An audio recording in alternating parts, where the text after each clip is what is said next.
Buenas Te noches dejo con entonces. todos. Gracias, hasta luego. Gracias a ti. Buenas noches con todos. Bueno, el día de hoy vamos a presentar, vamos a detallar también una charla acerca de los fundamentos de programación. Esto está básicamente orientado o forma parte del curso de fundamentos de programación, que es el primer curso o el curso nivel cero, digamos, de C Java. Entonces, en esta ocasión, eh, el tema de hoy, la charla de hoy, ¿qué tal? Buenas noches, Joseph. Buenas noches con todos. En la charla de hoy vamos a aprender, vamos a ver cuáles son los temas básicos para poder empezar a programar. Bien, en Java vamos a usar el lenguaje de programación Java en esta ocasión, pero les comento también, ya adelantándome, que básicamente en ese curso, al lograr, digamos, pasar el curso, certificarte en ese curso, vas a poder tener también un mejor manejo en otros lenguajes de programación, ¿vale? Porque son muy similares en los fundamentos y eso te va a ayudar a entender mejor o más rápido si deseas aprender otros lenguajes también. Entonces, vamos a empezar con la charla del día de hoy. Me presento. Soy el instructor Franco Copa, encargado del curso de fundamentos, ya desde 2019 aproximadamente, antes de la pandemia, que venimos dictando el curso, incluso antes. Y bueno, hoy hemos visto ya varios temas. El día de hoy vamos a tocar parte de los temas que vemos dentro del curso. Entonces, vamos a hacer hoy día una charla práctica.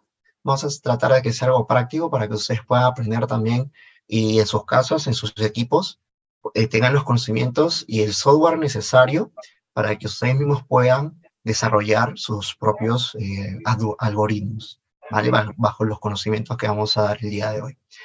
Muy bien.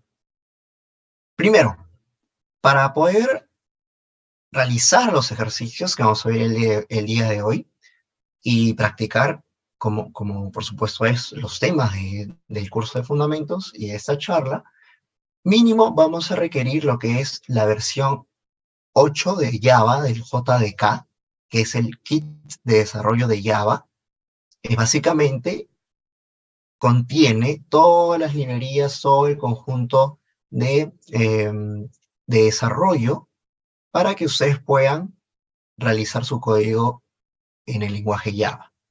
Y adicionalmente, tenemos también que instalar lo que es un IDE, un entorno de desarrollo, que en este caso es la interfaz, digamos, gráfica en la cual vamos a implementar nuestros algoritmos, ¿no? En este caso, las opciones más usadas como IDEs son NetBeans. Nosotros usamos el 8.2, que es uno gratuito, o también está la opción libre, también no se paga por ninguna de estas opciones. También está Eclipse. Ustedes pueden instalar ya sea NetBeans 8.2 o ya sea Eclipse, ¿vale? Dentro del curso nosotros proporcionamos al alumno un instalador que instala tanto el JDK como NetBeans 8.2. Entonces, necesitamos primero instalar lo que es el JDK, ya sea la versión 8 o superior, y luego instalar el IDE, el cual lee la versión de Java, ¿vale? Cuando creas sus proyectos, va a leer esta versión de Java y vas a poder programar en este IDE, que es NetBeans o Eclipse, los algoritmos en este lenguaje Java. Muy bien. Consulta tenemos en el chat. Disculpa, ¿lo van a grabar? Nos dice Joseph. Sí, entiendo que está siendo transmitido de manera en vivo en las plataformas, en las redes sociales de C Java, entonces van a poder visualizarlo una vez también termine la charla del día de hoy. Ok, entonces, una vez instalen ustedes el JDK y NetBeans, tenemos aquí, por ejemplo, este es el entorno de desarrollo de NetBeans. Esa es la versión 8.2. Entonces, aquí, por ejemplo, este es el IDE que nosotros usamos dentro del curso para crear los proyectos, implementar los algoritmos, ¿no? Todas las instrucciones y ejecutar, por supuesto, los programas, ¿no? Los programas con los que empezamos a desarrollar. Ok, entonces, básicamente, el instalador eh, que tienen que ustedes tener es el JDK8 y NetBeans o Eclipse, ¿no? Primero instalar el JDK y luego el IDE. Muy bien, entonces, Antes de pasar a la parte práctica, vamos a ver un poco el detalle de lo que vamos a ver el día de hoy también, ¿no? El curso de Fundamentos de Programación está dividido en 4 módulos. El curso comprende 4 clases, es decir, una clase por cada módulo, en el cual tocamos todos estos temas por módulo, ¿no? En el módulo 1 vemos básicamente la introducción a Java y las primeras definiciones que vemos en el curso, como qué son las variables, qué operadores podemos usar dentro de Java, qué tipos de datos tenemos, estructuras de control, que nos va a permitir básicamente dar un flujo a nuestro programa, a nuestro algoritmo. Eso también lo vamos a ver el día de hoy de modo breve. En el módulo 2, ya con los conocimientos que vamos a ver en el módulo 1, vemos un poco más, son problemas más complejos, usando los conocimientos que hemos tenido en el módulo 1 y incluso eh, dando más definiciones como contadores acumuladores e implementaciones en estructuras de datos. Bien, y finalmente en el módulo 3 y módulo 4, el módulo 3 nos orientamos más a la programación orientada a objetos, que es parte justamente del fuerte de Java, ¿no? El Java fue desarrollado justamente para poder ser programación orientada a objetos, básicamente en este paradigma de programación. Y al final del módulo 4, al final del curso, vemos un poco más de lo que son bases de datos y desarrollo web, con HTML5, CSS y JavaScript. Muy bien, este es básicamente todo un resumen del curso de fundamentos, pero el día de hoy vamos a tocar básicamente el módulo 1. Módulo 1 que es lo básico que tenemos que aprender para poder empezar a desarrollar en Java. Ok, entonces, entrando a este conjunto de definiciones, vamos a empezar por las variables. A ver, o antes incluso de esto, creo que aquí en esta diapositiva no lo tenemos, pero bueno, a ver, vamos a ver primero qué es programación, ¿ok? Hay muchas definiciones de programación, bien, hay muchas definiciones. Una de ellas, por ejemplo, nos dice que es básicamente desarrollar, ¿no?, un conjunto de instrucciones para desarrollar un problema, bien, bajo ciertos criterios, ¿no? Bajo cierto lenguaje, bajo ciertas bajo ciertos requerimientos del problema, por ejemplo, ¿no? La definición que yo quiero proporcionar el día de hoy es una de varias, como les comento, que es básicamente la programación. En esa parte inicial del curso vamos a definirla como el manejo de datos, bien, que es lo que vamos a aprender el día de hoy. ¿Por qué el manejo de datos? Nosotros, para poder desarrollar nuestros algoritmos, nuestras instrucciones, vamos a necesitar datos. ¿Qué es un dato? El dato puede ser un número, puede ser un texto, ¿no? Este dato, lo que vamos a hacer primero, para poder nosotros, antes de empezar a desarrollar, a programar, lo que vamos a hacer es poder almacenar nuestros datos. Bien, vamos a nosotros almacenar datos y luego de almacenarlos, vamos a operarlos. Y finalmente, una vez hayamos operado nuestros datos, vamos a tener una solución, ¿no? Una solución que vamos a presentar para el problema. En este caso.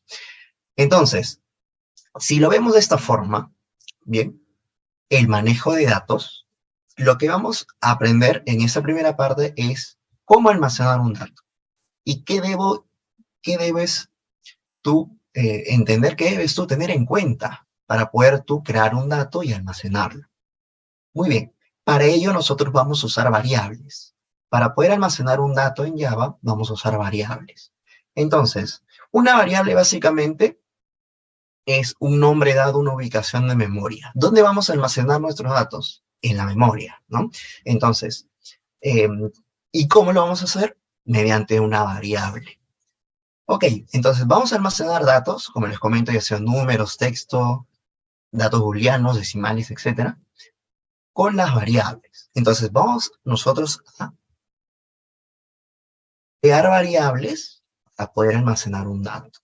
Ahora, hay que tener en cuenta que para poder almacenar la variable, vamos a necesitar crearla y determinar qué tipo de variable vamos a almacenar. Como les había comentado, hay distintos tipos de datos. Bien, ahí, por ejemplo, existen los números enteros, que pueden ser negativos, positivos, los datos con números con coma decimal o coma flotante, ¿no? Que básicamente los decimales, que además de ser positivos o negativos, también tienen una parte decimal, ¿no? Que es punto, ¿no? Los datos booleanos. Un dato booleano es un dato que puede ser verdadero o falso, true o false. Y los de tipo cadena de caracteres, que son básicamente los textos, ¿no? Que están conformados por caracteres.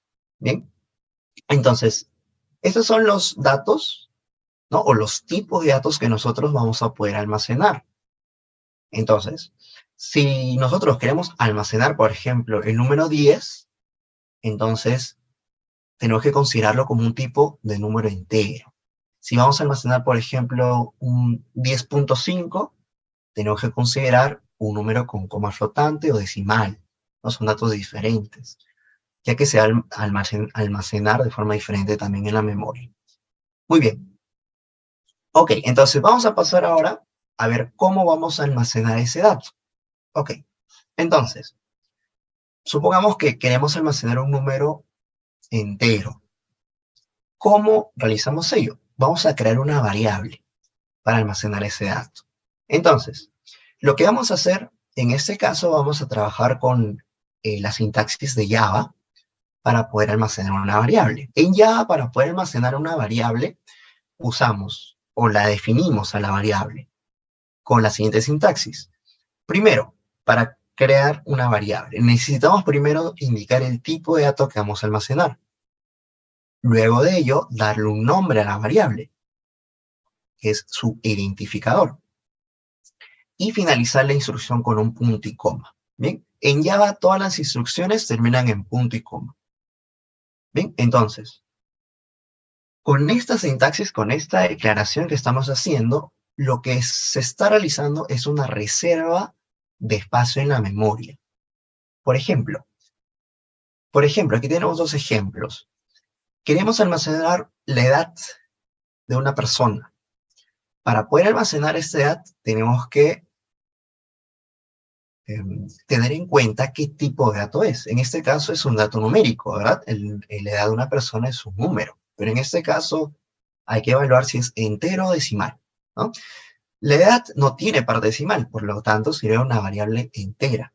Ahora, en Java hay 4 tipos de datos distintos para poder almacenar una variable entera, que también vamos a explicar más adelante ello.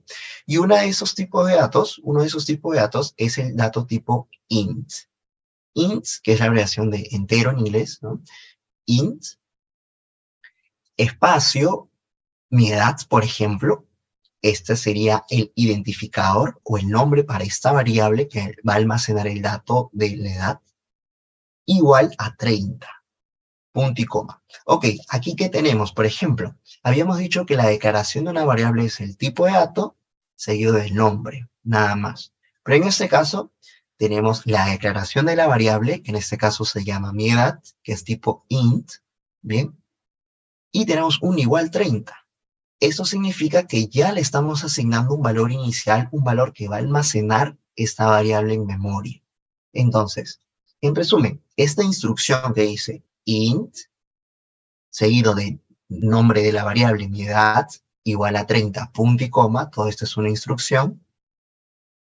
Esto significa que estamos creando una variable llamada mi edad, tipo int, es decir, que va a almacenar un dato entero, y se le está asignando el valor de 30. Es decir, va a almacenar ese dato 30, ese número 30, en esa variable. ¿Cómo se vería en la memoria principal? En la memoria principal se vería de esa forma.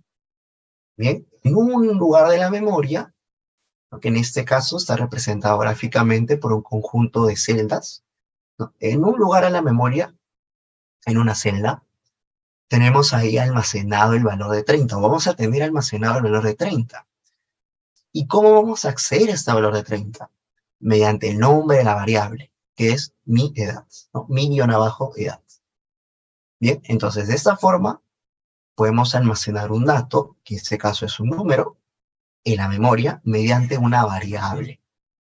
¿Sí? Mediante una variable. Ahora, ese nombre de la variable puede ser cualquier nombre, ¿no? Puede ser edad nada más, puede ser mi edad, como aquí lo ven, puede ser eh, edad, número, por ejemplo, bien, pero siempre el número, más bien dicho, el nombre de una variable debe iniciar con minúscula, ¿bien? Siempre que ustedes creen una variable, bien, siempre inicien el nombre de la variable con una minúscula, bien, muy bien, entonces, ya sabemos cómo declarar una variable y cómo asignarle un valor inicial, ¿no? Un valor que puede almacenar la variable.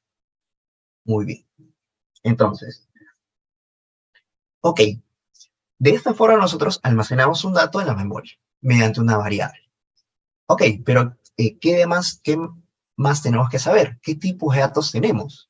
Ok, vamos a explicar eso, porque aquí les puse links, pero no les detallé por qué puse links, ¿no? Hay 8 tipos de datos en Java, que son los tipos de datos primitivos, es decir, que ya están definidos en Java, ¿bien? Son 8 tipos de datos primitivos, y para empezar a programar, ustedes pueden usar cualquiera de estos 8 datos, 8 tipos de datos. Aquí en el cuadro ustedes pueden ver estos 8 tipos, iniciando con Boolean, el dato tipo Boolean o booleano, ¿bien? Que es un tipo de dato que solo almacena 2 valores, o puede almacenar 2 valores, ya sea true o false. Este tipo de dato nos va a servir cuando hagamos los tipos de operaciones, ¿no? Como operaciones relacionales. ¿Bien? Eso también lo vamos a ver más adelante. ¿Bien? Este tipo de datos booleanos nos va a servir para almacenar un resultado de este tipo de operaciones. Ok, pero para el momento no lo vamos a usar, ¿no? Lo que vamos a ver, ok, continuamos con el char, que es básicamente el tipo de dato char en Java, almacena un carácter, solo almacena un carácter. ¿Qué es un carácter? Puede ser un símbolo, puede ser un dígito, puede ser una letra, ¿sí? Este tipo de dato almacena ese carácter. Podemos almacenar una letra, como les digo, un símbolo, ya sea un arroba, un asterisco, un slash, etcétera, o un dígito, ¿no? Del 0 al 9. Ok. Y luego de estos tenemos byte, short, int y long. Estos 4 tipos de datos siguientes te permiten almacenar un número entero. Cualquiera de estas 4 te permite almacenar un número entero. Bien, tenemos byte, short, int y long. Justamente aquí está el int que usamos anteriormente, ¿no? En la definición de la primera variable que habíamos creado, que era edad. Pero, ¿cuál es la diferencia aquí en estos 4 tipos de datos? Muy bien, la diferencia es que bytes, por ejemplo, puede almacenar desde el -128, ese es su valor mínimo del número que puede almacenar, y el máximo es 128. Es decir, que si creamos una variable tipo byte, vamos a poder almacenar un número entero, pero solo en este rango. Es decir, vamos a poder almacenar el -128, el -100, el -50, el -10, el 0, el 10, el 50, el 100, hasta 128. El 200, por ejemplo, no lo podríamos almacenar en una variable creada como bytes porque sale de su rango. ¿Bien? ¿Por qué? ¿Y por qué solamente puede almacenar en este rango? Por el tamaño de bits que usa. Usa 8 bits en memoria. Ocupa 8 bits en memoria. Entonces, por ello, una variable bytes tiene justamente un valor mínimo que es -128 y un valor máximo que puede almacenar de 128. Ok, entonces, si queremos almacenar el valor 200, en byte no podemos hacerlo. Entonces, en ese caso usaríamos short, por ejemplo. Short es el siguiente tipo de dato que almacena un número entero. Este usa el doble de bits en memoria que el byte, usa 16 bits, y podría almacenar el valor numérico desde menos 32.768 hasta el 32.765. Bien, entonces aquí ya podríamos almacenar con esta variable de tipo short, podríamos almacenar números más grandes, ¿no? Números mucho más grandes que en un byte. Entonces, ¿cuál es la siguiente escala? Ok, si queremos almacenar un dato mayor o menor que incluso este valor mínimo y máximo, usaríamos un int, una variable tipo int, usa 32 bits y puede almacenar desde este valor negativo, que es muy grande, hasta este valor máximo, que también es muy grande, ¿no? Ya usa 32 bits en memoria. Muy bien. Y finalmente tenemos long. El tipo de dato en Java long, que usa 64 bits, el doble de un int, y puede almacenar números mucho más grandes, ¿no? Vemos aquí un valor negativo muy grande, un número muy grande, e igualmente un valor máximo muy grande. Entonces, podemos usar byte, short, int o long para poder almacenar un número entero, ¿bien? Pero hay que considerar siempre esto. Recuerden ese valor mínimo y máximo, ¿no? Como les había comentado anteriormente, el tipo de dato int es el más usado. ¿Bien? Entonces, para almacenar un tipo de dato entero, pueden usar int. Pero si quieren ahorrar memoria, ¿no? Significativa, digamos, pueden usar bytes, ¿no? Por ejemplo, en nuestro ejemplo anterior, para almacenar la edad de una persona, podríamos haber usado bytes, ¿no? Posiblemente, bueno, el rango de la edad de una persona de 0 a 128, ¿no? Entonces no habríamos necesitado una variable short, int o long. Bien, por poner un ejemplo. Muy bien, entonces, y finalmente tenemos los tipos de datos float y double. Bien, que nos sirve para almacenar tipos de datos decimales. Bien, float usa 32 bits de memoria y double usa 64 bits de memoria. Bien, ambos pueden almacenar números grandes, pero considerar también este rango de valor mínimo y valor máximo en ambos para poder almacenar un número decimal en ese rango. Muy bien, en este caso float y double, el tipo de dato más usado es double. Entre float y double, y el tipo de dato para almacenar números decimales es double. ¿Bien? Ok, entonces estos son los 8 tipos de datos en Java que podemos nosotros empezar a crear nuestras variables. Bien, ok, entonces vamos a dar un ejemplo aquí rápidamente. Bien, dentro del entorno de desarrollo de NetBeans, en este caso, también si tienen Eclipse, lo pueden hacer en Eclipse. Bien, entonces, para crear un proyecto aquí en NetBeans, por ejemplo, usamos la opción File o Archivo, New Project o Nuevo Proyecto, y aquí ustedes van a poder escoger qué tipo de proyecto desean crear. En este caso, vamos a crear un proyecto Java, en categoría Java, y bueno, esto depende de la categoría, ¿no? Dependiendo de la categoría que seleccionemos aquí a la izquierda, se va a listar los proyectos, los tipos de proyectos en la derecha. Ok, en este caso vamos a crear un proyecto de categoría Java y va a ser un proyecto Java Application. Bien, vamos a darle clic en siguiente. Muy bien, y aquí te permite seleccionar, ¿no? Primero, bueno, o determinar el nombre del proyecto. El nombre del proyecto siempre debe iniciar en mayúscula. O de nombre, por ejemplo, mi primer proyecto. ¿Okay? Y pueden ustedes cambiar también la carpeta en la cual se va a almacenar los archivos de este proyecto. Bien, ok, entonces una vez tengan el nombre y la ubicación determinada, vamos aquí a mantener seleccionada la opción de Create Main Class. Bien, crear la clase principal y finalizar. Muy bien, una vez que finalicemos, importante aquí mantener este check de creación de la clase principal para que nos cree el proyecto en Java y que contenga además la clase principal que va a ser básicamente bloque de código en el cual se va a iniciar la ejecución de nuestro programa. Muy bien. ¿Cuál es la clase principal? En este caso, ok, a ver, vamos a ver primero el proyecto que nos ha creado. Ustedes ven aquí mi primer proyecto. En la parte izquierda nos listan los proyectos. Bien, este es el nombre que le dimos, mi primer proyecto. Vemos aquí dos paquetes, ¿no? Dos carpetas. En la primera se encuentra justamente la fuente del proyecto que estamos realizando, que hemos creado, y un paquete por defecto que nos crea llamado de la misma forma del proyecto, ¿no? Mi primer proyecto.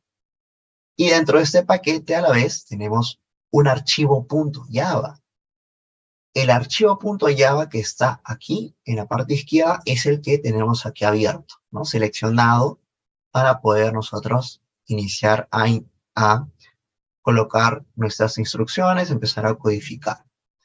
Y también tenemos las librerías, que en este caso nuestro proyecto se ha creado con el paquete de desarrollo de Java 1.8, que es justamente la versión 8 de Java. Muy bien, que justamente como les había comentado, antes de instalar el IDE, recuerden primero instalar el JDK. Una vez instalen el IDE, va a tomar este IDE, la versión del JDK, para poder crear los proyectos. Muy bien, entonces, ¿qué tenemos aquí en la pantalla? ¿Qué nos muestra la pantalla? Ok, esta primera vista que tenemos aquí del proyecto es el archivo mi primer proyecto.java que se crea por defecto, ¿no? Que el mismo NetBeans nos ha creado. Muy bien, y aquí tenemos varias líneas de código. Bien, acá hay exactamente 22, ¿no? O 22 o 21, ¿no? 21 líneas de código. Y vemos aquí varios colores. Entonces vamos a explicar aquí también esto de los colores, por qué son distintos en cada uno. Ok, lo primero que vemos en las primeras 5 líneas es un comentario. Un comentario son líneas de código que no se van a ejecutar. Esto va a servir para poder, digamos, añadir en nuestro código anotaciones, ¿no? Anotaciones, un conjunto de indicaciones, digamos, ¿no? Que sirvan para indicar qué es lo que se está haciendo en el proyecto o en la instrucción, ¿no? Dar básicamente detalles del proyecto. Entonces, esto nos va a servir para dar anotaciones. ¿Y cómo nosotros podemos hacer un comentario, que en este caso es gris, como lo vemos? Se hace con iniciando el comentario. Para poder iniciar el comentario hacemos un slash asterisco para abrir el comentario, para iniciar el comentario, y cuando queramos cerrar el comentario usamos asterisco slash. Entonces, todo lo que esté contenido, como vemos aquí seleccionado, todo lo que esté contenido entre este apertura y cierre del comentario va a ser un comentario, ¿no? Aquí podemos añadir, ¿no? Este es un comentario. Entonces, entre este slash asterisco y asterisco slash, podemos realizar un comentario que puede ser cualquier anotación. Esto no va a afectar al algoritmo, no va a afectar al proyecto porque, como les comento, estos comentarios no se ejecutan, ¿no? Solo sirven para dar anotaciones. Ok, muy bien, siguiendo con lo que vemos en el proyecto. Vemos aquí la primera instrucción, que es la ubicación del archivo, ¿no? Este archivo, mi primer proyecto.java, se encuentra dentro del paquete, ¿no? De packaging, mi primer proyecto. Muy bien. Luego tenemos otro comentario. Este es otro tipo de comentario. Muy bien. Esto lo vamos a borrar para tener más espacio. Muy bien. Aquí vemos lo que es una clase. Bien. Java es un lenguaje orientado a objetos, ¿sí? Con los cuales, básicamente en Java lo que hacemos son crear clases. Este archivo que vemos aquí, por ejemplo, es una clase. Es una clase pública llamada mi primer proyecto. Y en esta clase es donde vamos o ya vemos que está implementada la clase principal. Bien, la clase principal, esto voy a borrar, que esos son comentarios. Bien, ok. La clase principal, la que vemos aquí. Public static void main. Aquí tiene paréntesis, tiene unos argumentos. ¿Bien? Entonces, vemos aquí, primero les comento, ¿no? Les había comentado. Una clase llamada mi primer proyecto, que vemos que tiene unas llaves. ¿Bien? NetBeans nos ayuda aquí con la apertura de la llave, que está justamente luego del nombre de la clase, y el cierre de esa llave que está aquí, al final, en la línea 12. ¿Bien? ¿Y qué tenemos dentro de esta clase? mi primer proyecto, dentro de esta clase está la clase pública, o más bien dicho, la clase principal. Bien, esta es la clase principal.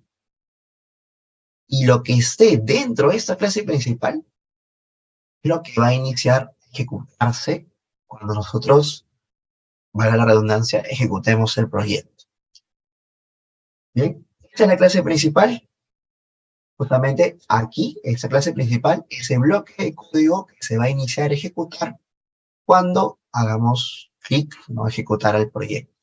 Entonces, aquí es donde vamos a empezar a codificar dentro de las llaves del public static void main. ¿Bien? Aquí tenía un comentario, ¿no? Con 2//. Ese primer comentario que vimos es una forma de hacer un comentario en varias líneas, ¿sí? En varias líneas de código. En cambio, un comentario también podemos hacerlo con doble slash. Es básicamente un comentario de una sola línea. Solo lo que se encuentre a la derecha del doble slash va a ser el comentario, ¿no? Este es un comentario de una línea. Bien, entonces, solo lo que está a la derecha del doble slash va a ser un comentario. Es decir, no se va a ejecutar, solamente es una anotación. Bien, entonces aquí voy a anotar, por ejemplo, que esta es la clase principal, la main class. Muy bien, entonces, este es un comentario de una línea. Este ejemplo lo voy a poner aquí arriba. Y aquí voy a hacer otra anotación, que es básicamente, aquí inicia la ejecución del proyecto. Listo. Muy bien. Entonces, acá, dentro del proyecto, nosotros hacemos clic en ejecutar, que está en la parte superior. Ustedes pueden ver aquí un botón en verde de play, ¿no? Que dice en su descripción Run Project, justamente, o F6. Al hacer clic, el proyecto se va a ejecutar. Si hacemos clic, no hay ningún problema. Vemos aquí que en la parte inferior tenemos una salida, un output. Vemos aquí, básicamente, el resultado de nuestro proyecto, ¿no? En ese caso, al no haber nada en la clase principal, solamente hay un comentario, como les comento, que esto no se ejecutan, no, básicamente no pasa nada.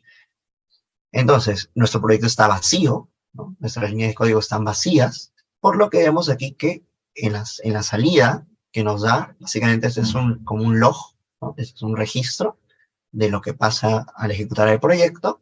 Vemos aquí que indica que se ejecutó, ¿no? Run, estuvo en ejecución, y terminó, ¿no? Que fue exitoso, ¿no? Que la ejecución y la carga fue exitosa, ¿no? Y el tiempo estimado de ejecución fue de 0 segundos, ¿no? Al no haber ninguna instrucción, pues no pasó nada y no tomó, pues, no, nada de tiempo, ¿no? Casi 0 segundos. Muy bien, entonces, ¿qué vamos a hacer aquí? Ok, ya sabemos que estamos dentro de la clase principal y aquí es donde vamos a empezar a realizar nuestras primeras instrucciones. Muy bien, ya les había comentado, ¿no? Los tipos de datos en Java y cómo vamos a crear variables en Java. Ok, vamos a hacer justamente este ejemplo de la edad, por ejemplo, ¿no? Vamos a crear una variable entera que almacene un dato, justamente un número entero, ¿no? Que almacene un número entero. Entonces, vamos a poner otro ejemplo. Vamos a poner aquí. Se hace la declaración de una variable. ¿Bien? Entonces, vamos a almacenar una nota, por ejemplo. Int, recuerden, tenemos aquí 8 opciones, ¿no? Vamos a almacenar la nota de un alumno, por ejemplo. Si queremos almacenar la nota de un alumno, vamos a considerar que esta nota sea entera. Esto va a depender del problema, pero en este ejemplo vamos a hacer que sea entera. Y que sea tipo byte. Ok, vamos a hacer que sea tipo bytes, ya que bytes va desde menos 128 a 128. Eso significa que puede almacenar los números del 0 al 20. Ok, en la forma de calificar. Entonces, byte, recuerden, primero en la sintaxis, no, primero es el tipo, seguido del identificador, punto y coma. ¿Sí? Entonces, tipo byte, listo. Y el nombre que le vamos a dar a esta variable va a ser, por ejemplo, nota, punto y coma. Listo. Ya hemos declarado una variable. Muy bien. Para asignarle un valor a esta variable, recuerden que la declaración, esta instrucción significa que hemos reservado en memoria un espacio para esa variable. En memoria se reservaron 8 bits, ¿no? Un byte ocupa 8 bits. Entonces, este tipo de dato o esta variable ya tiene reservado 8 bits en memoria. ¿Bien? Por el momento está vacío, ¿no? No le hemos asignado ningún valor. Entonces, para asignar, ¿no? Asignación de valor a una variable, vamos a hacerlo de la siguiente forma. La operación de asignación es el igual. Vamos a igualar, vamos a asignarle un valor a esa variable. ¿Y cómo va esa operación? De la siguiente forma. Colocamos la variable igual al valor que queremos almacenar, por ejemplo 15. Y finalizamos la instrucción con un punto y coma. Bien, entonces, ese valor de 15 se va a almacenar en la variable nota. Bien, la operación de asignación siempre es de sentido de derecha a izquierda. Bien, es decir, el valor de 15 se va a almacenar en la variable nota. Muy bien, entonces ya tenemos creada una variable llamada nota, tipo bytes, que almacena el valor de 15. Muy bien, ya tenemos una variable tipo byte que almacena el valor de 15. Muy bien, muy bien. Entonces podríamos crear, por ejemplo, otra variable tipo int, que almacene edad. Y vamos a igualar directamente, por ejemplo, 30, punto y coma, ¿no? Esa es una declaración y asignación en una sola línea. Como ustedes pueden ver, hemos declarado la variable edad tipo int, ya que va a almacenar un número entero, y le estamos asignando directamente el valor de 30, punto y coma. Es decir, estamos haciendo estas dos instrucciones que están en dos líneas para esta variable nota. Aquí lo estamos haciendo en una sola línea, ¿no? Declarando la variable y asignándole un valor directamente. Muy bien, entonces aquí tenemos una declaración y asignación. Muy bien, ok, muy bien. Con eso ya sabemos cómo almacenar un valor mediante una variable, ¿no? Un dato mediante una variable y mediante el tipo de dato. Bien, faltó el ejemplo, por ejemplo, del double, ¿no? Double, por ejemplo, allá, 1.60, por ejemplo. Bien, el tipo de dato double es un tipo de dato que puede almacenar datos numéricos con comas flotantes, ¿no? O con decimales, básicamente números decimales, ¿no? Era double o float. En este caso usamos un double. Esta variable se llama talla y va a almacenar justamente el valor de una talla. Se le pone este nombre y está asignándole el valor de 1.60. 1.60. ¿Sí? Muy bien, entonces este justamente es un tipo de dato decimal y puede ser almacenado en esta variable ya que es double. Muy bien, continuemos. Hemos visto aquí cómo poder crear una variable y asignarle un valor inicial para que este valor se almacene en la memoria, ¿no? Y posteriormente luego usarlo. Muy bien, ¿cómo vamos a usarlo posteriormente? Ok, para ello vamos a pasar a explicar las operaciones aritméticas. Esas operaciones todos las conocemos, ¿no? Las operaciones aritméticas, la potencia, multiplicación, división, suma, resta, y dos que también son usadas mucho en programación, que es el módulo, la operación módulo. Por ejemplo, 15 módulo 2, esta operación módulo nos da como resultado el residuo de la división de dos números. Por ejemplo, 15 en módulo 2 nos da de resultado 1, ya que 1 es el residuo de la división de 15 y 2. ¿No? Y tenemos aquí otro operador aritmético, que también es muy usado, es división entera, que básicamente nos da el resultado, solo la parte entera del resultado de la división de dos números, ¿no? Por ejemplo, 17 división entera 3 nos daría 5. ¿Bien? Ya que nos da solamente la parte entera de la división de dos números, ¿no? Del resultado de la división de dos números. Muy bien. Ok. Todos conocemos las operaciones aritméticas, ¿no? Todos sabemos también que el resultado de una operación aritmética de dos números es otro número. Siempre, ¿no? Siempre en una operación aritmética, el resultado de operar aritméticamente nos va a dar como resultado un número, ya sea decimal o entero. Muy bien. Recordar también que eso también se resalta mucho en el curso, que también aquí se consideran los paréntesis. Recuerden ustedes que tiene una expresión aritmética, que es básicamente un conjunto de operaciones aritméticas, ¿no? Tienen jerarquías, ¿no? Que básicamente primero se desarrolla la potencia, luego se desarrolla la multiplicación o división, dependiendo de cuál esté más a la izquierda. Y finalmente, cuando hayamos resolvido todas las multiplicaciones y divisiones, resolvemos las sumas y restas. En cada una de ellas tiene una jerarquía. Muy bien. Muy bien. Y aquí vamos a tener un ejemplo. Aquí tenemos un ejemplo con la creación de variables y en el cual vamos a usar operadores aritméticos, ¿no?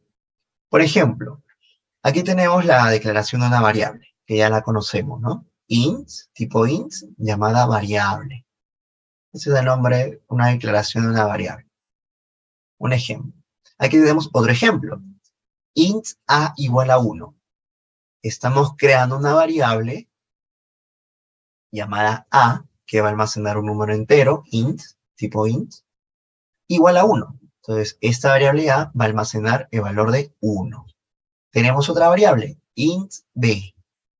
Aquí tenemos la declaración y asignación de una segunda variable, o de una tercera, ¿no? Ya una tercera.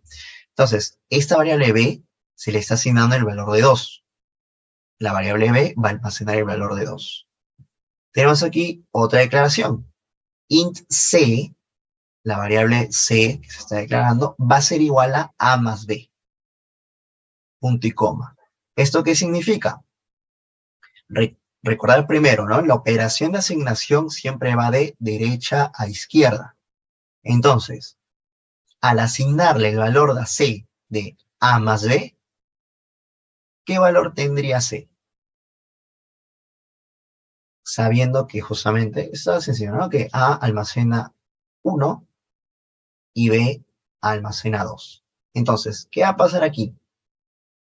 Primero se va a desarrollar esta expresión aritmética, que es A más B, y el resultado de esa expresión se le va a asignar a la variable C. Entonces, al ejecutarse esta instrucción, A almacena 1, sería 1 más B, que almacena el valor de 2. 1 más 2, quedaría esta expresión. Por lo que daría 1 más 2, 3, y ese resultado se asigna a la variable C.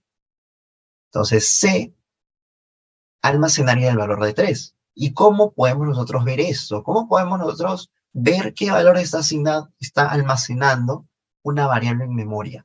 De la siguiente forma, esta es una de tantas, ¿no? System.out.println y en paréntesis el nombre de la variable que queremos imprimir. ¿Sí? Por eso aquí el print. Esta instrucción que es system.out.println y entre paréntesis colocando el nombre de la variable que queremos imprimir, va a imprimir en la salida, que es en el out que vimos, ¿no? En la salida, va a imprimir ese valor que está almacenando la variable, en este caso, C. Aquí colocamos C entre paréntesis para que la instrucción system.out.println imprima el valor que esté almacenando C. Entonces, aquí se imprimió en pantalla, en el output, en la salida, el valor de 3. Justamente el valor de que almacena C. Y vemos también aquí otra declaración de una variable tipo string. Esta es nueva. String. Bien, string es un tipo de dato que no es primitivo. Bien, es un tipo de dato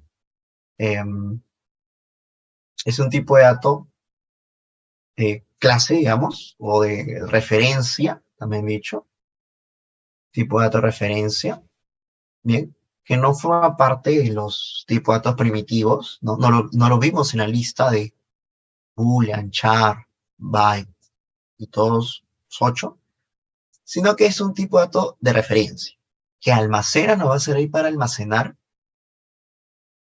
una cadena de caracteres, en otras palabras, texto, bien, texto. Entonces, si nosotros queremos almacenar texto en una variable, usamos el tipo de dato string. En ese caso es con mayúscula.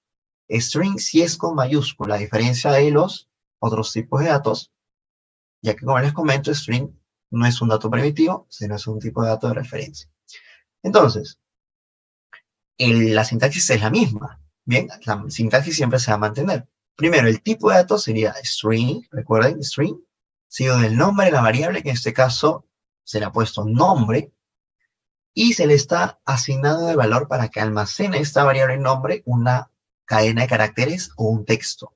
Que en ese caso, cualquier tipo de texto, bien, texto que ustedes deseen almacenar en una variable, recordar siempre hacerlo entre comillas. Para almacenar un tipo de dato string, asignarle un valor a una variable string, tipo string, se le iguala con el texto en comillas. Bien, tienen que hacerlo en comillas, si no va a ser un error de sintaxis, ¿no? El Java les va a dar un error, NetBeans, su código les va a dar un error. Entonces, siempre entre comillas, el texto que desean asignar a esta variable tipo string.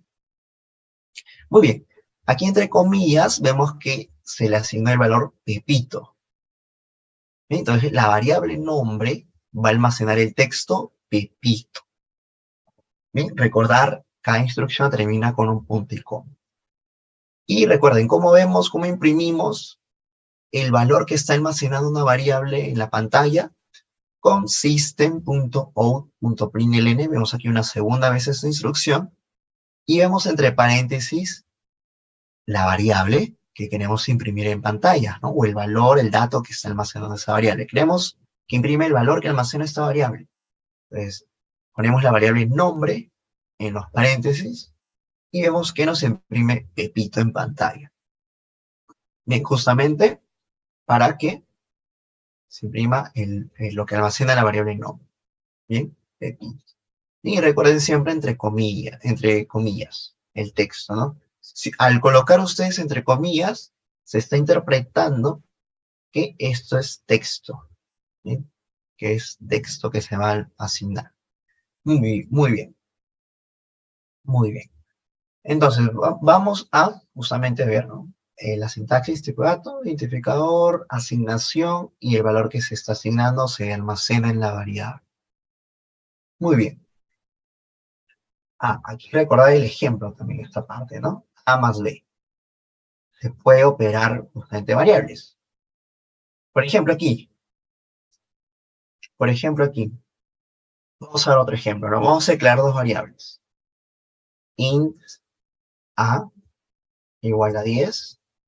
Int B igual a 20, por ejemplo. Solamente para dar el ejemplo. Y la variable C sería A más B. A más B. Podríamos hacer una operación inclusive, ¿no? Por ejemplo, un promedio. Que ese sea A más B entre 2. ¿Bien? Pongo A más B en paréntesis para que primero resuelva el algoritmo A más B y luego de tener el resultado de A más B lo divide entre 2. Entonces vamos a imprimir en pantalla system.out.println y entre paréntesis el nombre de la variable que queremos imprimir en pantalla. Muy bien. Para que ustedes también, aquí es una abreviación del system.out.println, para que ustedes no digiten toda la instrucción system.out.println, ustedes pueden hacer lo siguiente, escribir source más la tecla tab. Source y la tecla, seguido de la tecla tab, les va a autocompletar toda la instrucción system.out.println. Les da comillas, por ejemplo, si quieren imprimir texto. Hola, por ejemplo. Pero si no, si quieren imprimir una variable, pues quitan las comillas y ponen el nombre de la variable que deseen imprimir en pantalla. En este caso voy a dejar el ejemplo de hola. Bien, entonces vamos a ejecutar el proyecto. Entonces damos clic aquí en ejecutar. Vemos que se imprime hola, que justamente esa instrucción aquí. Y vemos que también se imprime 15. 15, que es el resultado justamente, ¿no? El valor que almacena C. C almacena A más B entre 2. A vale 10, B vale 20, 10 más 20, 30, entre 2, 15. Muy bien, entonces podemos operar aritméticamente las variables, ¿no? Ya sea con sumas, restas, multiplicaciones, divisiones, potencia, etc. Muy bien. Ahora vamos a pasar a lo que son los operadores relacionales, que también son muy usados dentro de los algoritmos de las instrucciones que realizamos. Bien, a diferencia de los operadores aritméticos, un operador relacional va a comparar dos o más variables. ¿Qué operadores tenemos como operadores relacionales? Tenemos el igual que, el diferente que, el menor que, mayor que, menor o igual a que, o mayor o igual que. El resultado de una operación relacional va a ser siempre o bien falso o bien verdadero, ya que es una operación, es un tipo de operación que compara. Por ejemplo, aquí tenemos los ejemplos, por ejemplo, de 7 menor que 15, verdadero. 22 mayor que 11, verdadero. 15 menor o igual a 22, verdadero. 35 mayor o igual a 20, verdadero. Entonces, el resultado de toda operación relacional va a ser un resultado booleano, ¿no? Tipo booleano. Es decir, que puede ser verdadero o falso. Otros operadores, aquí es igual que, se puede comparar texto también. Hola es igual a Lola, falso. No son iguales, ¿no? ¿Y diferente qué? A diferente que B, verdadero. Son diferentes. Muy bien. Entonces, estos son los tipos de datos, o más bien dicho, los operadores relacionales. ¿Bien? Operadores relacionales.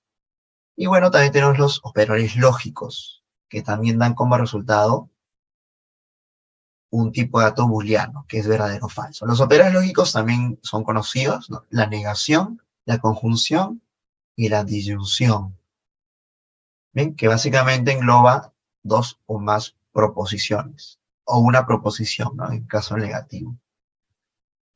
Bien, esto se hace mucho también en cursos de lógica, ¿no? Con la tabla de verdad, que es muy conocida la tabla de verdad, y también tocamos justamente eso en el curso, ¿no? Aparte de eso también entra en el curso para recordar y tener mejor entendimiento al momento de hacer nuestras estructuras condicionales, que luego vamos a ver. Muy bien. Muy bien, entonces, vamos a hacer un algoritmo, un primer algoritmo, ¿bien? Vamos a hacer un primer algoritmo, y para ello vamos a primero explicar qué es un algoritmo. Lo había dicho mucho anteriormente, pero no he detallado qué es un algoritmo, ¿no? Un algoritmo es un conjunto de instrucciones, bien, finitas, ¿no? Es decir, un conjunto de instrucciones, una lista, ¿no? Un conjunto finito de instrucciones que nos va a dar un resultado o nos va a dar la solución de un determinado problema. Bien, un algoritmo básicamente es esas instrucciones que van a llevar al resultado de un problema. Ahora, estas instrucciones tienen que tener ciertas características, ¿no? La primera que les comento es que debe ser instrucciones finitas, ¿bien? Segundo, que deben terminar de ejecutarse en algún momento, ¿bien? Y deben ser instrucciones no ambiguas. Deben ser instrucciones que no tengan ambigüedad, ¿no? Ya que una ambigüedad puede llevar a un mal resultado. Muy bien.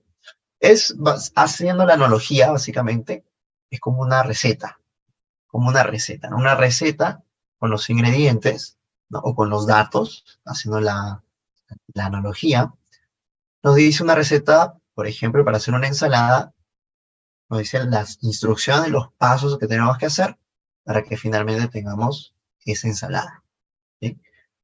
En programación, nuestro algoritmo va a ser justamente las instrucciones, añadiendo también la declaración de las variables que hemos hecho, la operación de las variables con operaciones aritméticas o con operaciones relacionales, y finalmente imprimir el resultado en pantalla, ¿no? Que es lo que hemos hecho con el system.out.println. Bien, antes de pasar a explicar las estructuras de control, vamos a dar un ejemplo de un algoritmo. Bien, aquí hicimos, bueno, unos pequeños ejemplos con la declaración de las variables, creación de variables y mostrar el resultado. Vamos a hacer un pequeño algoritmo para resolver un problema, un ejercicio. Bien, un ejercicio simple. Aquí lo que voy a hacer, para no crear otro proyecto, voy a hacerlo en otra clase. Voy a crear aquí una nueva clase. Voy a darle de nombre ejercicio 1. Ejercicio 1. Le voy a dar en finish. Muy bien. Y voy a crear aquí el algoritmo. Bien, voy a detallar ese problema. Voy aquí a colocar la clase principal, que es public static void main, para que se ejecute aquí.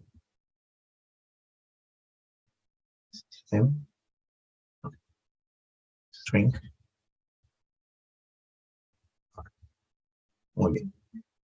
La clase principal, como ustedes pueden ver, también es algo engorroso. Al igual que system.out, también tiene una abreviación, que es SVM. Entonces, si se quieren evitar también codificar toda la clase principal, simplemente pueden colocar PSVM y seguido la tecla Tab, ¿no? Y les va a autocompletar la clase principal. A ver, ok. Ahí sale un error, como ustedes pueden ver, ¿no? Cuando esto se vuelve rojo, ¿no? Indica que hay un error. Aquí nos dice el error, incluso te da una descripción en Beans, te da una descripción de la causa del error o posible causa, hasta posible solución también a veces, dependiendo del error. En ese caso te dice ya existe, ya está definido, ¿no?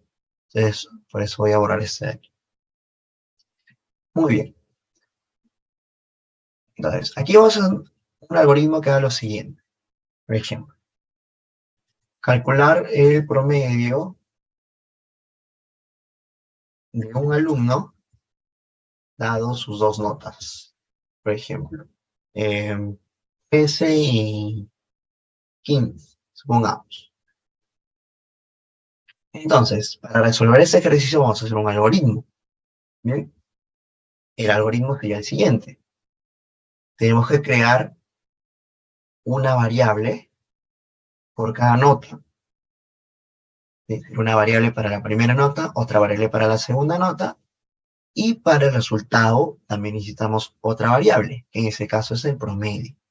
Bien, entonces vamos a crear tres variables.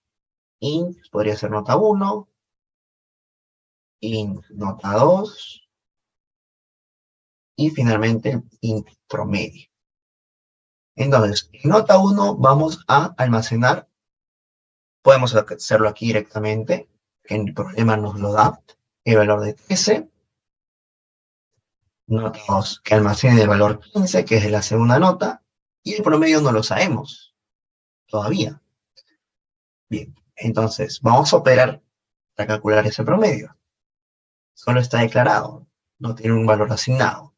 Entonces vamos a darle promedio igual 13 más 15. No, tiene que ser justamente con las variables, ¿no? Nota 1 más nota 2.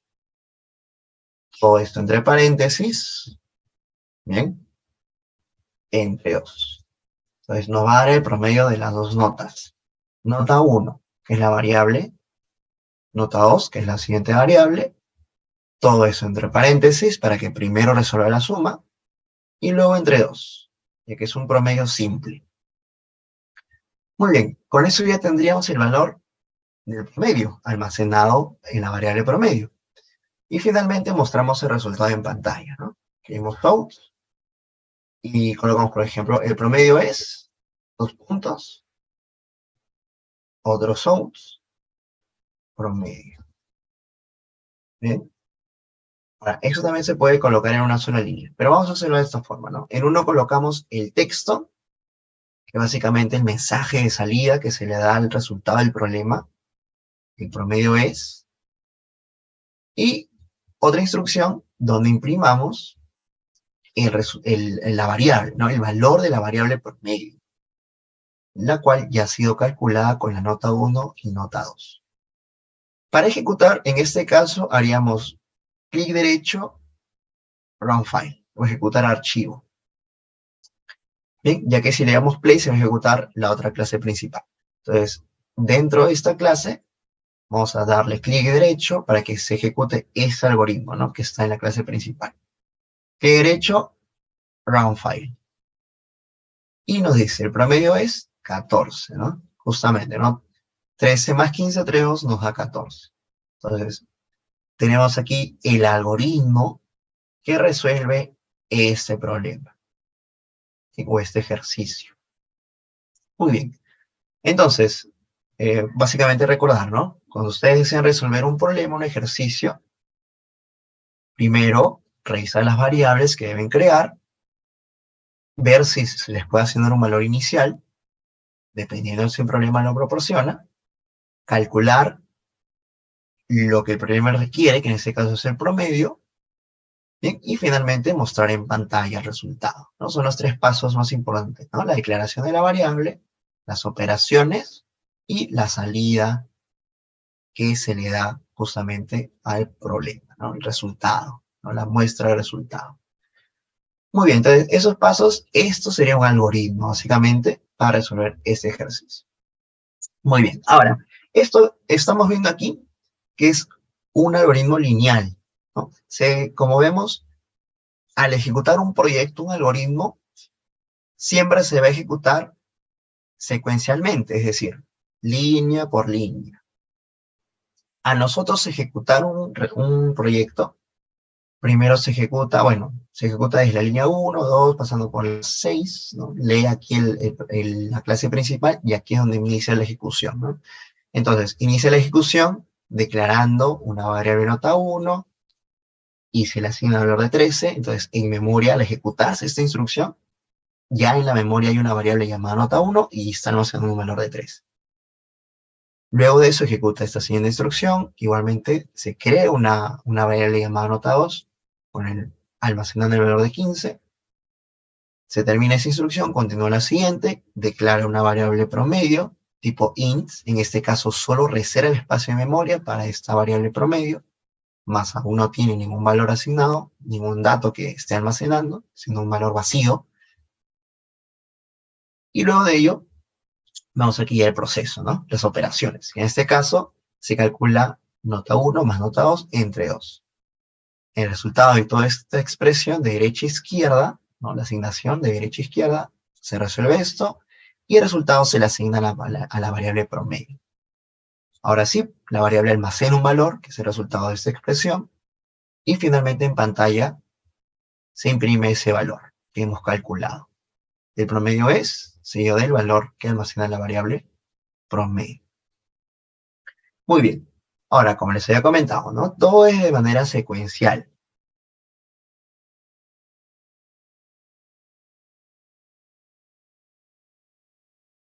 Eso va a cambiar luego de nosotros poder trabajar con estructuras condicionales, iniciando con la condicional simple, seguido de la condicional compuesta, Y luego de ello aprendemos a lo que son las estructuras repetitivas, que básicamente para repetir las instrucciones cierta cantidad de veces.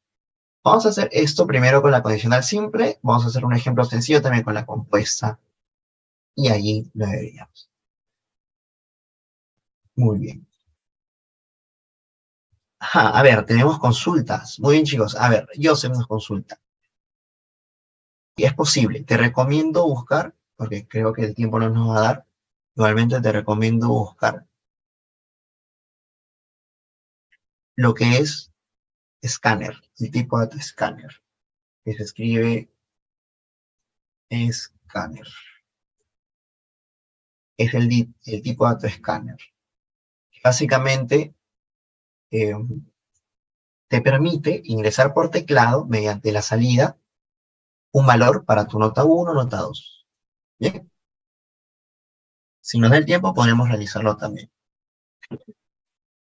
Y la consulta de Jeffrey también nos dice, profesor, buenas, promedio no debe ser una constante. A ver, en ese caso, al decir el término variable, nos referimos a que podemos almacenar un valor en ellos. Ahora, justamente, ¿no? El promedio, en este caso, va a ser un valor constante, ¿no? Siempre y cuando estos valores sean el mismo, 13 y 15, ¿no? Pero supongamos que la nota 1 cambie. Queramos analizar la nota de otro alumno. Entonces ya la nota 1 de ese alumno es, por ejemplo, 12, y la nota 2 supongamos que fuese 14, ¿no? Ejecutamos otra vez el algoritmo y ahora nos da otro promedio, 13. ¿No? Promedio depende de la nota 1 y la nota 2. ¿No? Entonces, cambiando los valores de nota 1 y nota 2, vamos a tener otro promedio. Bien, entonces va a depender de nota 1 y nota 2. Bien, pero siempre que nosotros indiquemos una variable, bien, vamos a tener ese tipo. Ahora, para poder definir variables constantes, usamos el tipo final. Por ejemplo, aquí sería, por ejemplo, double, y le asignamos el valor de 3.14159. Pero en este caso, pi es una constante, ¿no? Entonces, vamos a agregar double final. Ah, y nos falta un dato más. En este caso, no, en este caso, digamos, colocar,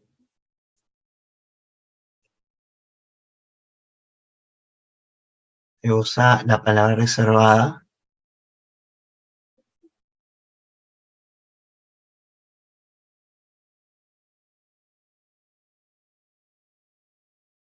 final double P. Eran antes, ¿vale? Es final double P. Cuando nosotros le añadimos la palabra final, o final, antes del tipo de dato, esta variable ya no puede cambiar su valor. Si en las operaciones le damos 4, nos va a dar un error. Y el error nos dice, no puedes asignar un valor final a la variable pi, ¿no? No puedes asignar un valor a la variable final pi, más bien dicho, ¿no? No puedes asignar un valor a una variable que ya es final. ¿Bien? Entonces, si queremos que ese valor de nuestra variable siempre sea el mismo, es decir, sea constante, que debe ser en estos casos, por ejemplo, porque pi siempre es constante, colocamos final. De esta forma, el valor de esta variable ya no va a cambiar. Siempre va a ser constante. Pero en este caso, ok, Jeffrey, sí, entonces en este caso, la variable promedio pues va a depender de la nota 1 y la nota 2. Muy bien. Vamos a añadir lo que es el escáner también, rápidamente, también para que ustedes lo puedan hacer en casa. Para poder implementar a que ustedes puedan por teclado ingresar nota 1 y nota 2, hacemos lo siguiente. Tenemos que importar la clase scanner. Para importar una clase lo hacemos luego del paquete, antes de la public class. Aquí. Vamos a importar la clase scanner, y la clase scanner nos va a ayudar a ingresar por teclado el valor específico a la variable, a una variable. Muy bien, entonces lo importamos de la siguiente forma. Ponemos import java.util, que es el paquete donde está la clase scanner, la clase que es scanner, punto y coma. Entonces, de esta forma, estamos importando la clase scanner. ¿Sí? Y tenemos aquí un símbolo de advertencia que nos dice que no se está usando este import, ¿no? Bueno, pero lo vamos a usar. Entonces, aquí creamos una variable tipo scanner. Recordemos la sintaxis, ¿no? Scanner, que es el tipo. El nombre de la variable le voy a poner, por ejemplo, teclado. Punto y coma. Ya lo creé. Ya creé mi variable tipo scanner, llamada teclado. Muy bien. Pero en ese caso, como es un tipo de dato de referencia, scanner no es un int, no es un boolean, no es un dato primitivo, es un dato de referencia. Estos datos de referencia se tienen que crear de la siguiente forma. Con un igual new scanner, paréntesis. ¿Bien? Y en específico, solamente con paréntesis, general. Pero en específico para esta clase scanner en específica, además se tiene que añadir lo siguiente. System.in. Se tiene que añadir eso en los paréntesis como un parámetro para su constructor. Bien, esto ya se ve más a detalle dentro de la sesión de programación orientada a objetos, que se explica más a detalle qué es esto, qué es un constructor, qué es una clase, qué es un objeto. Bien, exacto. Eh, a ver, nos dicen también en el chat. En realidad, escáner es un objeto de tipo escáner. Bueno, eh, escáner es la clase. Nosotros le hacemos control clic. Scanner es una clase, public final class, scanner, implementa iterator string, bien. Y el objeto aquí es teclado, o podemos darle de nombre scanner también, bien. El nombre que ustedes deseen, leer, también lo llaman leer. Uno de los más usados es teclado.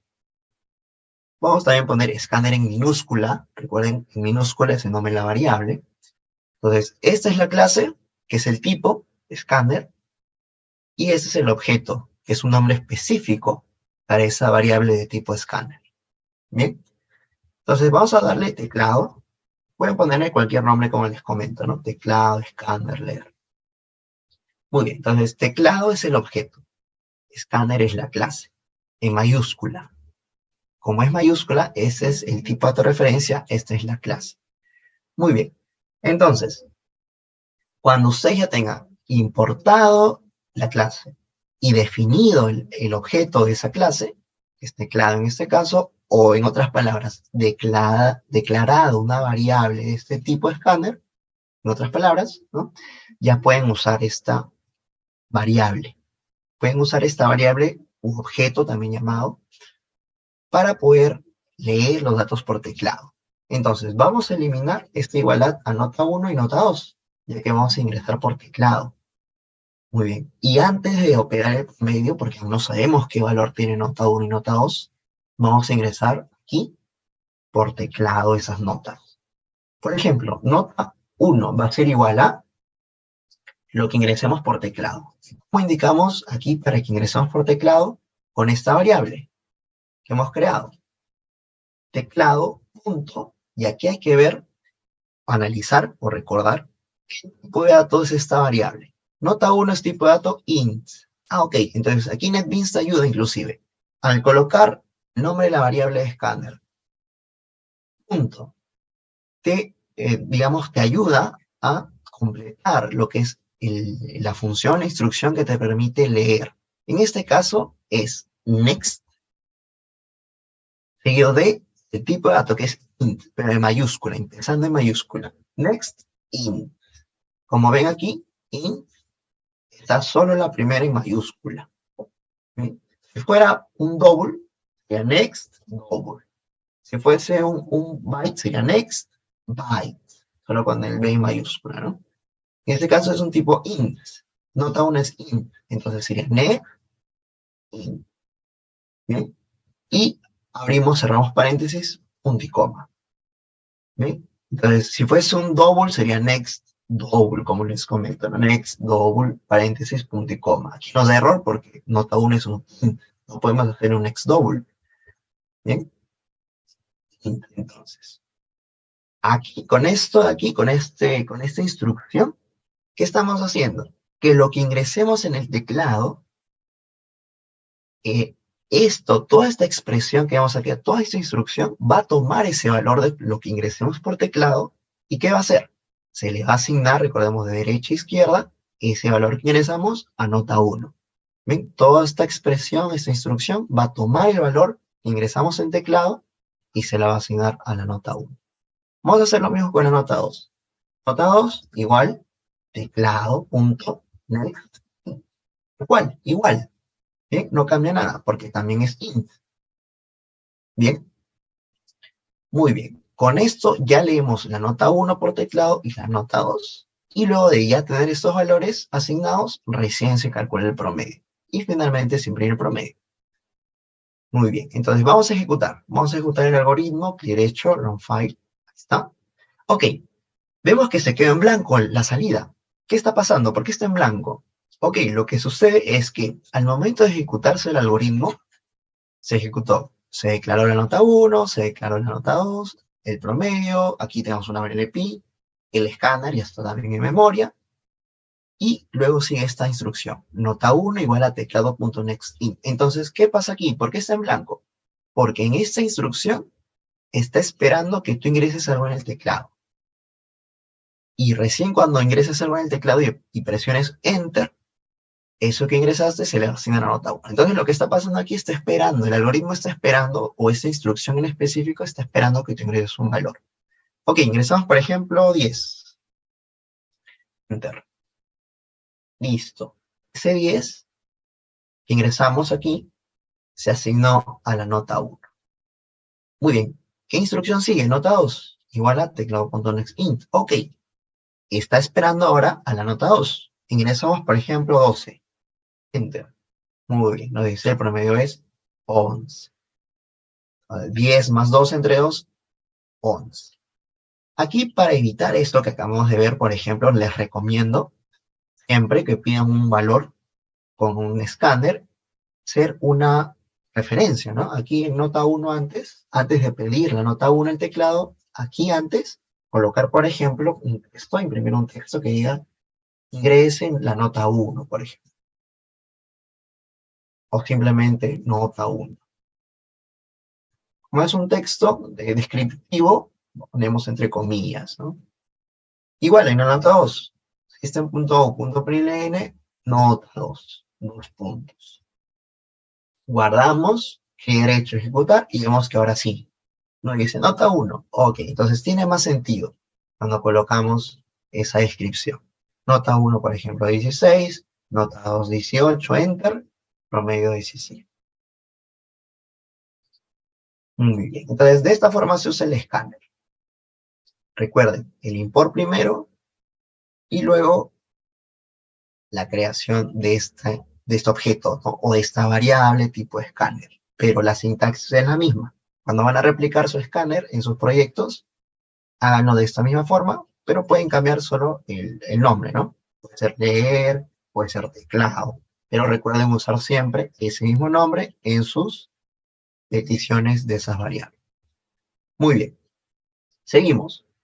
Vamos a culminar esta parte, esta charla, con la estructura condicional simple. Bien, con la estructura condicional simple.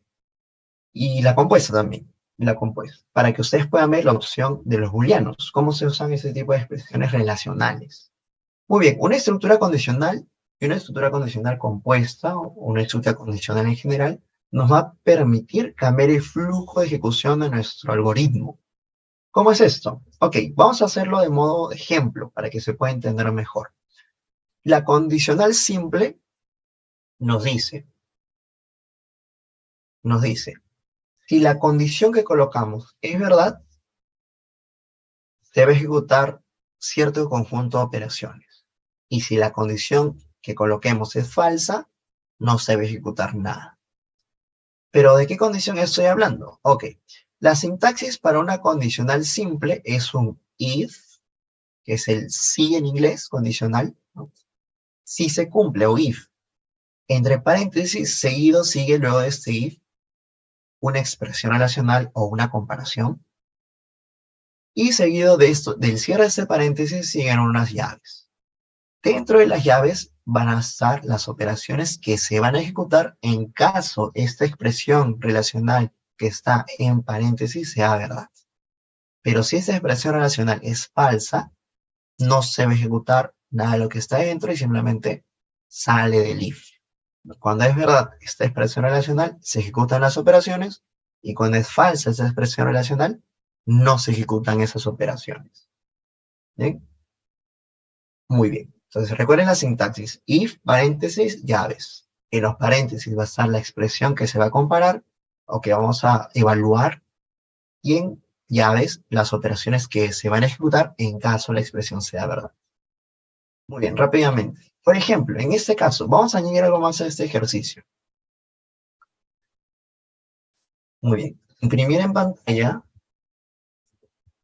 que el alumno aprobó. Bien. Imprimir en pantalla si el alumno aprobó. ¿Cómo hacemos ello? Ok, hay que evaluar si la nota del alumno es, aquí por ejemplo voy a colocar, mayor o igual a 11. Mayor, el promedio final es mayor o igual a 11, entonces significa que aprobó. Bien. Es decir, si la nota es 10, 9, menor, ha desaprobado. Muy bien, entonces, pero el problema nos dice, imprimir en pantalla si el alumno aprobó. Bien, solo imprimir si aprobó. Muy bien, entonces, ¿qué vamos a hacer? ¿Qué vamos a hacer? Ya tenemos el promedio, ya tenemos hasta aquí, hasta la línea 26, ¿no? Ya tenemos el resultado del promedio del alumno. Ok, en base a ese promedio vamos a evaluar si aprobó o desaprobó. ¿Cómo lo hacemos? Con esa estructura condicional simple. De la siguiente forma, recuerden la sintaxis. Esa es la estructura condicional simple, que es if, paréntesis, llaves. Ahora, las llaves pueden estar así, después de los paréntesis, o puede estar seguido en la misma línea. No hay ningún problema. Como ustedes deseen trabajarlo, según eh, cómo se sientan más cómodos al momento de programar. Muy bien, entonces, dentro de los paréntesis debe estar la condición, la evaluación, la comparación. Y en base a esa comparación, se va a ejecutar o no lo que esté en las llaves, las instrucciones que coloquemos en las llaves. Entonces, ¿cuál sería la comparación? En este caso, el ejercicio nos dice, imprimir en pantalla si el alumno aprobó. Cuando se cumpla que el promedio es mayor o igual a 11. Entonces, ¿qué hacemos? Evaluamos. Aquí en la condición, la expresión aquí relacional sería si se cumple el promedio, que esa variable promedio tiene un valor mayor o igual a 11, ¿está? Mayor, así se escribe el mayor igual en Java, mayor igual a 11. Si eso se cumple, imprimimos en pantalla aprobó.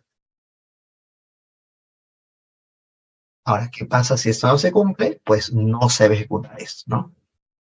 Ok, hagamos una prueba. Ejecutemos.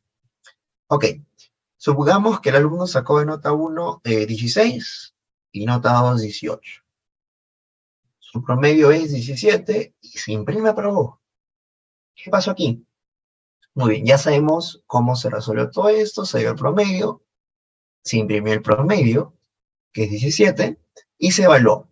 Si promedio es mayor o igual a 11, promedio vale, en este caso valió o almacena 17. 17 es mayor o igual a 11, eso es verdad. Cuando esta condición se cumple, es verdad, ingresa y ejecute esa instrucción. Se imprimió en pantalla, vemos, aprobó. Muy bien, hagamos otro ejemplo. ¿Qué pasa si, por ejemplo, la nota 1 era 8 y la nota 2, 10? Vemos que imprime en pantalla, el promedio es 9 y nada más. Imprimió hasta aquí. ¿Qué pasó? Ok, sí se ejecutó esto, obviamente, ¿no? Llegó aquí, se evaluó. Si el promedio, que es 9 en este caso, la nota 1, 8 y la nota 2, 10, 9 mayor o igual a 11, eso es falso. Al ser falso, no entra acá las llaves, no se ejecuta. Por lo que la ejecución continúa luego del cierre de llaves. Y por lo que aquí no hay nada, pues termina el algoritmo. Entonces, aquí lo que hemos hecho es una estructura condicional simple. Muy bien. Ok, y hay que añadir algo más para hacer el ejemplo de la estructura condicional compuesta. En el caso de la estructura condicional compuesta, añade un conjunto de instrucciones para, en caso la condición sea falsa. ¿Sí? A diferencia de la simple, ¿no? La simple solamente hay operaciones cuando es verdad, pero en la compuesta se le añade operaciones cuando es falsa la condición. En este caso, en la sintaxis, lo que se añade luego del cierre de llaves es un else. Else con sus llaves. Bien, solo un else con llaves. Y lo que esté dentro de esas llaves luego del else va a ser las operaciones que se van a ejecutar cuando la condición sea falsa. Entonces, o bien se ejecuta lo que está dentro del if, o bien se ejecuta lo que está dentro del else. Bien, o bien es verdad la condición, o bien es falsa. Solamente va a tomar un camino. Muy bien. Entonces, aquí, por ejemplo, podemos modificar el ejercicio para implementar este ejemplo. Imprimir en pantalla si no aprobó o desaprobó. ¿No? Imprimir se aprobó o desaprobó. Muy bien. Entonces, vamos a añadir, ¿no? La sintaxis de la condicional compuesta es simplemente añadirle un else a la estructura simple, ¿no? A la estructura simple, como vemos aquí, se añade al final un else y llaves. Vamos a hacer lo mismo. A este if vamos a añadirle un else y sus llaves. Ahí lo vemos. Else, hemos añadido else y llaves. Entonces, lo que va a estar entre llaves de este else va a ser lo que se ejecute cuando esta condición sea falsa. Eso significa que cuando el promedio no sea mayor o igual a 11, vamos a imprimir que el alumno desaprobó. Muy bien. Ejecutamos. Hay que hacer la prueba con el mismo alumno o otro alumno. A ver, nota 1, 6, nota 2, 8. Promedio 7. Desaprobó. Y vemos que imprime desaprobó, ya que aquí el promedio es 7, al ser 7, 7 mayor o igual a 11, falso. Al ser falso, no ingresa aquí, sino ingresa al else. Ingresa al else e imprime desaprobó. Muy bien. Muy bien, entonces, esa es la estructura condicional simple, es la primera parte de, bueno, esto es un algoritmo que hemos hecho, un primer algoritmo. El día de hoy en esta charla hemos aprendido lo más básico, ¿no? Desde la declaración de una variable, qué tipos de variables tenemos, que ustedes pueden declarar y usar dentro de sus algoritmos para poder almacenar un dato. El escáner para ingresar por teclado, hemos visto cómo ingresar por teclado un valor, cómo realizar una operación aritmética para asignarle valor a una variable, cómo imprimir ese valor en pantalla, ¿bien? Y además, también cómo bifurcar, ¿no? El algoritmo, ¿no? Mediante estructura condicional simple y compuesta. En este caso también usamos la compuesta. Muy bien.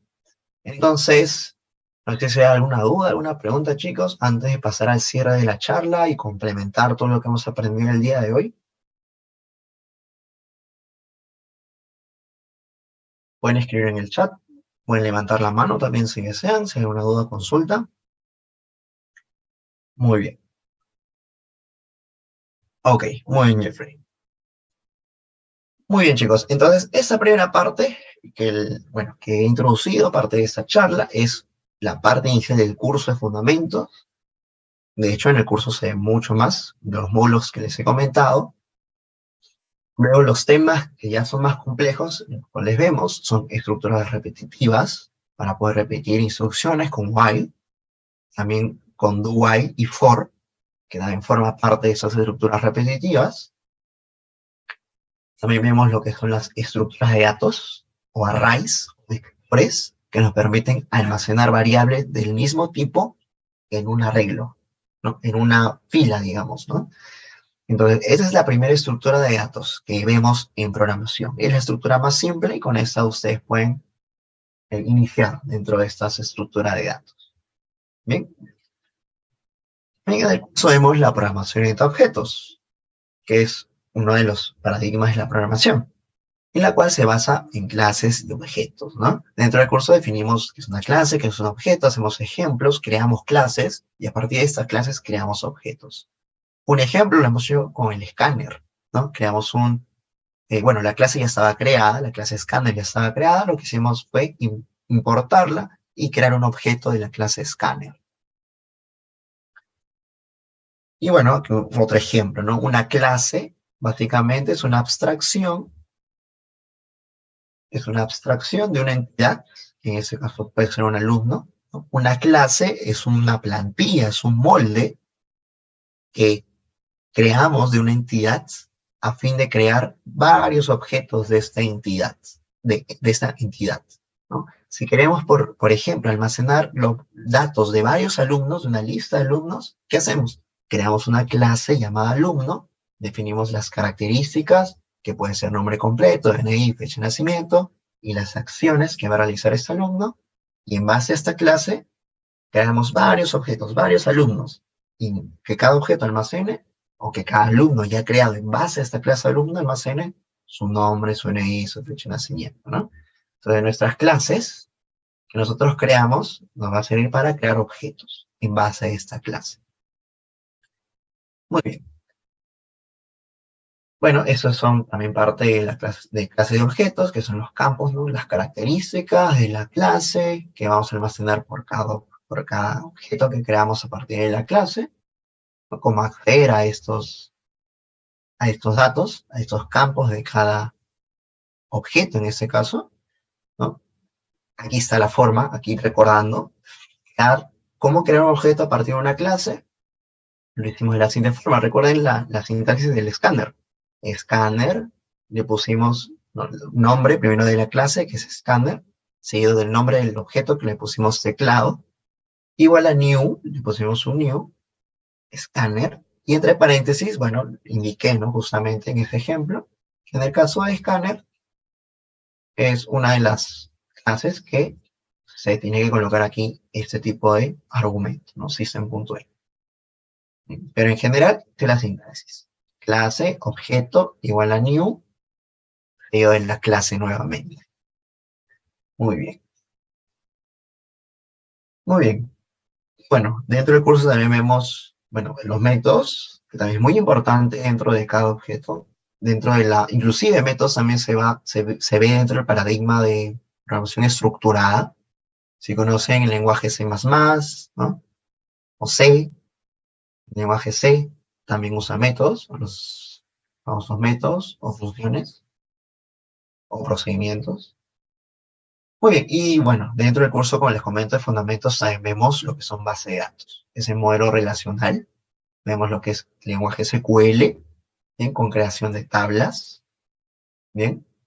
Con creación de tablas, aquí vemos los scripts, las instrucciones en lenguaje SQL, y el curso culmina con una introducción a la programación web, que básicamente se usa HTML5 con JavaScript, HTML y CSS, ¿no? HTML para la estructura, CSS para la apariencia, para darle fuentes a las letras, ¿no? Un color, un tipo de fuente, tamaño, etcétera. Y JavaScript implementa interacción, ¿no? Ya sea funciones en lenguaje JavaScript, que es muy similar a Java, muy similar a Java, para poder implementar en una página web, ¿no? Como una calculadora, ¿no? Etcétera, etcétera. Funcionalidad dentro de la web, ¿no? Todo esto se ve dentro de la última sesión del curso, ¿no? Y les recomiendo, ya que están tomando justamente esa charla para que ustedes puedan conocer más de Java o en general de cómo aprender a programar, les recomiendo este libro, que lo puedan buscar, Java, cómo programar, 10ª edición, ¿bien?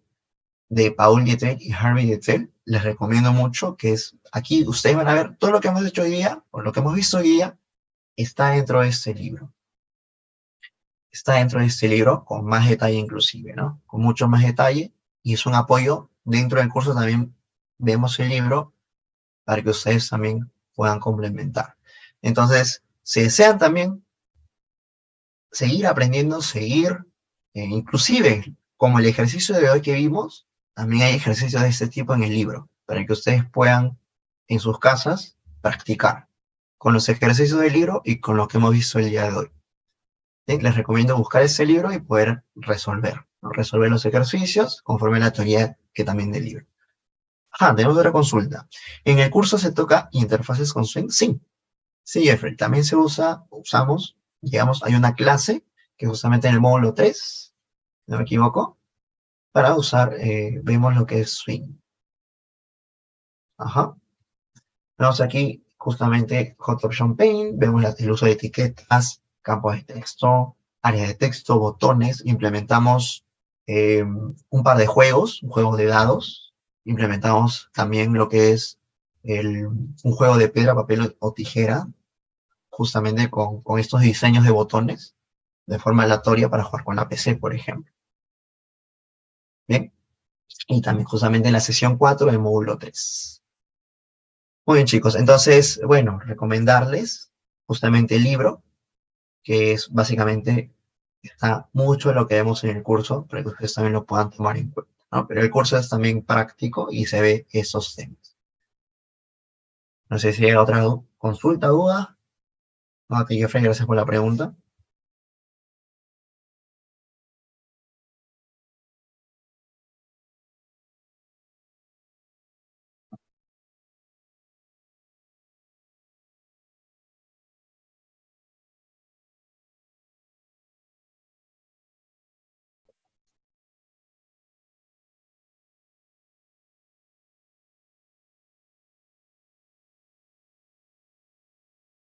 Bien, chicos. Entonces, si no hay otra duda, consulta por aquí. Bueno, nada, culminar la charla con esta recomendación, es su última recomendación. Recuerden el libro, pueden consultar el libro, también hay muchas otras fuentes que decían, pero yo recomiendo este libro principalmente porque está muy bien detallado, bien trabajado. Y nada, bueno, Andreina, no sé si quieras darte el pase.